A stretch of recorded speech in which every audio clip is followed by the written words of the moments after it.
নমস্কার বন্ধুরা, আজকে আবারও চলে এসেছি একটা রেসিপি নিয়ে। আজকে আমি নিয়ে এসেছি ছাট। ছাট বলতে এখানে একটু একটু ছাট মেশানো আছে, এই যে এগুলো, আর আছে বেশিরভাগ এখানে গলা, মুরগির গলাগুলো নিয়েছি। এগুলোকে আজকে আমি একদম শুকনো শুকনো একটা তরকারি করব, ঝাল মতো করব। যার জন্য আমি নিয়ে নিয়েছি এখানে দুটো মিডিয়াম সাইজের পেঁয়াজ, একটা টমেটো, 2 চামচ আদা রসুনের পেস্ট, 3-4টে কাঁচা লঙ্কা ছিঁড়ে নিয়েছি, আর এখানে নিয়েছি দালচিনি, শুকনো লঙ্কা আর তেজপাতা। আমি এই ছাঁটটাকে, এই গলাটাকে আমি ম্যারিনেট করে নেব। এখানে দিয়ে দেবো এই আদা রসুনের পেস্ট, টমেটো আর কাঁচা লঙ্কা।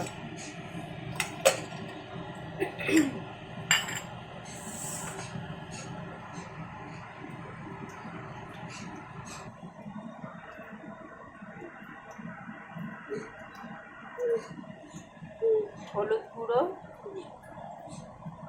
জিরে গুঁড়ো 1/2 চামচ করে দিচ্ছি, ধনে গুঁড়ো,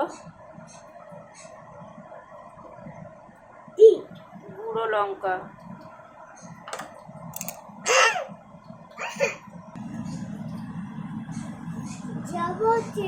দিয়ে দেবো নুন। নুনটা এখন আমি একটু আন্দাজ মতো দেবো, পরে চেক করে দেবো।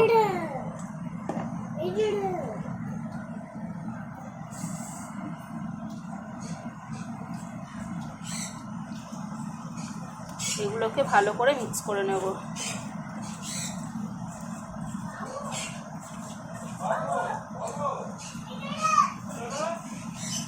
মোটামুটি আমি একটা মিক্স করে নিয়েছি।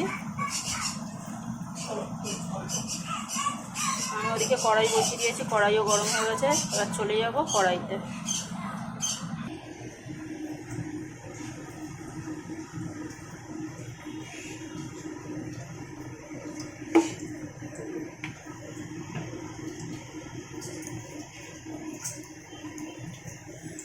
দিয়ে দিয়েছি তেল। আমি এখানে সাদা তেলে রান্না করছি, আপনারা চাইলে সরষের তেলে রান্না করতে পারেন। দিয়ে দিলাম গরম মশলা,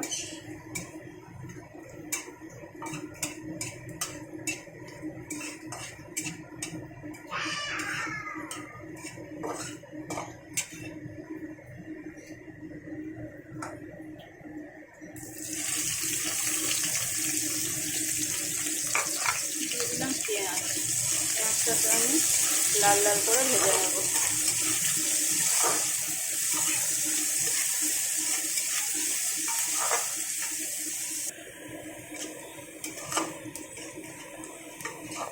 গ্যাসটাকে হাই ফ্লেমে রেখে পেঁয়াজটাকে লাল লাল করে ভেজে নিয়েছি।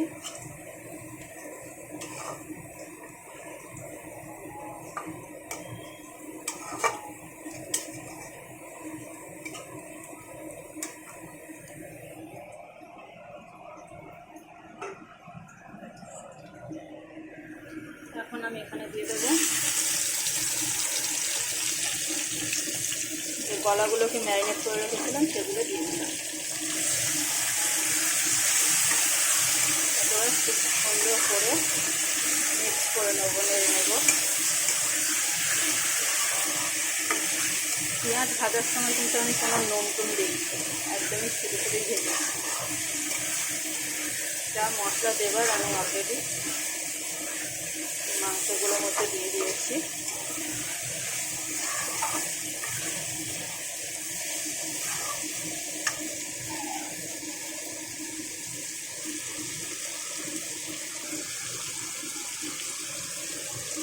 আমি কিন্তু এটাতে কোনো আলু ব্যবহার করিনি,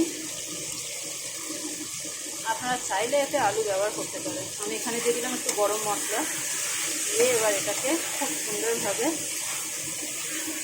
নাড়াচাড়া করে কষে নেব।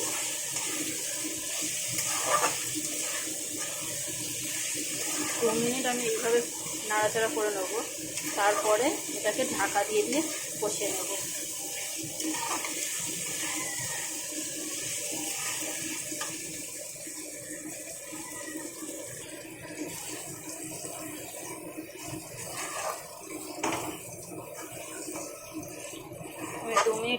ভালোভাবে নাড়াচাড়া করে এটাকে কষিয়ে নিয়েছি। এর কাঁচা ভাবটা চলে গেছে, ছাঁটের কাঁচা ভাবটা চলে গেছে। এবার আমি এটাকে ঢাকা দেব।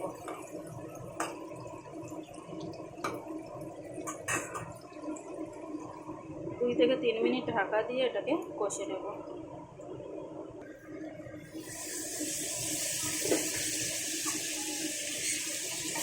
দু মিনিট ঢাকা দিয়ে রেখেছিলাম, গ্যাসটাকে মিডিয়ামে করে।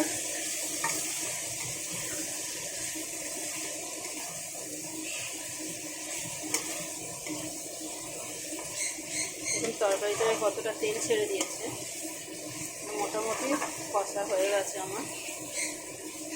গ্যাসটা মিডিয়ামে আছে। এখানে দিয়ে দেব,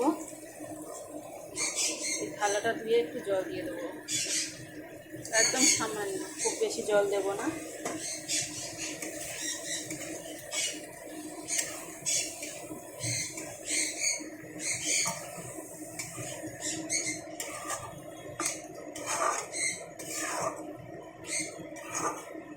তরকারিটা পুরোপুরি না হওয়া পর্যন্ত এবার ঢেকে দিয়ে করব। ঢাকাটা মাঝে মাঝে খুলে একটু নেড়ে দেব।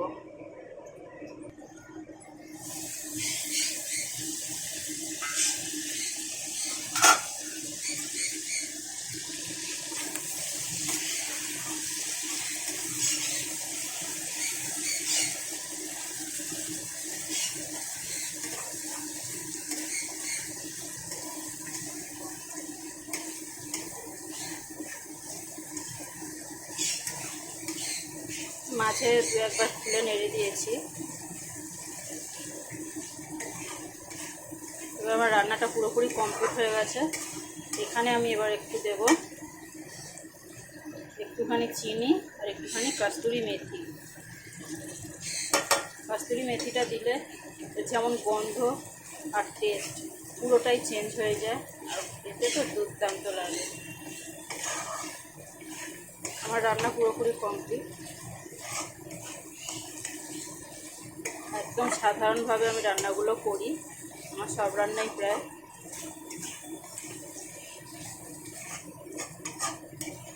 আমার রান্নাগুলো আপনাদের কেমন লাগে অবশ্যই একটা লাইক, কমেন্ট, শেয়ার দিয়ে জানাবেন। আমার ভিডিওটা ভালো লাগলে একটা সাবস্ক্রাইব করবেন। আর আমার ভিডিওগুলো দেখার জন্য আপনাদের অবশ্যই অনেক অনেক ধন্যবাদ বন্ধুরা। আমার রান্নাটা পুরোপুরি কমপ্লিট হয়ে গেছে।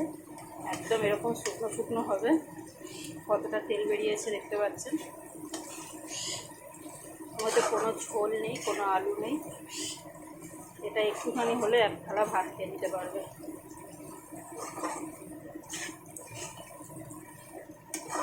আমার রান্নাটা পুরোপুরি কমপ্লিট।